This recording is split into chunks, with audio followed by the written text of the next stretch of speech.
السلام علیکم میرے محترم اور عزیز دوستو، ہم سے ابو جعفر محمد بن صباح اور ابو بکر بن ابی شیبہ نے حدیث بیان کی۔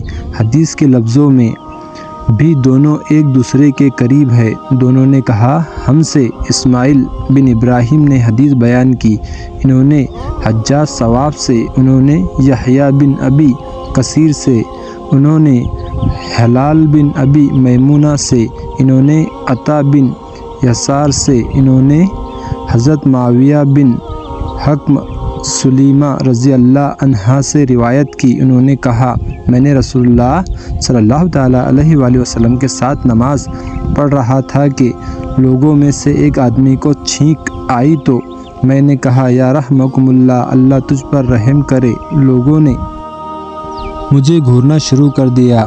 میں نے دل میں کہا، میری ماں مجھے گم پائے، تم سب کو کیا ہو گیا ہے کہ مجھے گھور رہے ہو؟ پھر وہ اپنے ہاتھ اپنی رانوں پر مارنے لگے۔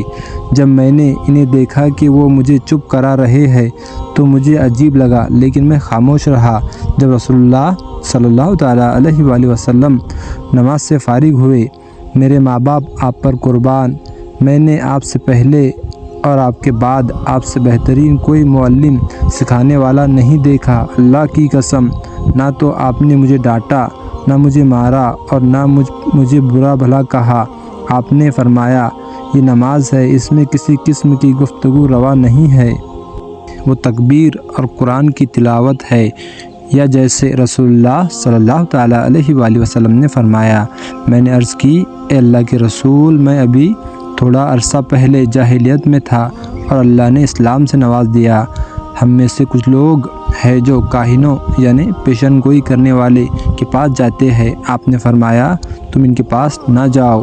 میں نے عرض کی، ہم میں سے کچھ لوگ ایسے ہیں جو بدشگونی لیتے ہیں۔ آپ نے فرمایا، یہ ایسی بات ہے جو وہ اپنے دلوں میں پاتے ہیں، ایک طرح کا وہم ہے، یہ وہم انہیں ان کے کسی کام سے نہ روکیں گا۔ محمد بن ابن صباح نے روایت کی، یہ تمہیں کسی صورت اپنے کاموں سے نہ روکے۔ میں نے عرض کی، ہم میں سے کچھ لوگ لکیریں کھینچتے ہیں۔ آپ نے فرمایا، سابقہ انبیاء میں سے ایک نبی لکیریں کھینچا کرتے تھے، تو جس کی لکیریں ان کے موافق ہو جائے وہ تو صحیح ہو سکتی ہے، لیکن اب اس کا جاننا مشکل ہے۔ معاویہ بن حکم رضی اللہ عنہ نے کہا، میری ایک لونڈی تھی جو احد اور جوانیہ کے اطراف میں میری بکریاں چراتی تھی۔ ایک دن میں اس طرف جا نکلا تو بھیڑیا اس کی بکریوں سے ایک بکری لے جا چکا تھا۔ میں بھی بنی آدم میں سے ایک آدمی ہوں، مجھے بھی اس طرح افسوس ہوتا ہے جس طرح ان کو ہوتا ہے۔